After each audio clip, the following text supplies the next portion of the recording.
Hi, I'm Mike D from Top Hat. I'm the Director of Professional Services and lead our fantastic instructional design team here. And today we'll discuss how you can access your grades and feedback within Top Hat.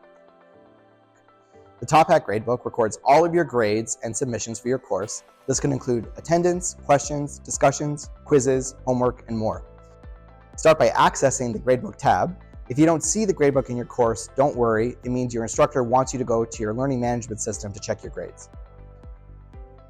The top section shows your total grades in the course and, if applicable, your attendance record. You'll also see your overall participation and correctness grades. Next, you'll see course content that has yet to be graded by your instructor. Finally, the graded submissions section includes all of the items that have been graded, organized by date. You will be able to see when the graded item was due, your response, and the total points you earned. In this section of the gradebook, you'll also be able to see any feedback left by your instructor.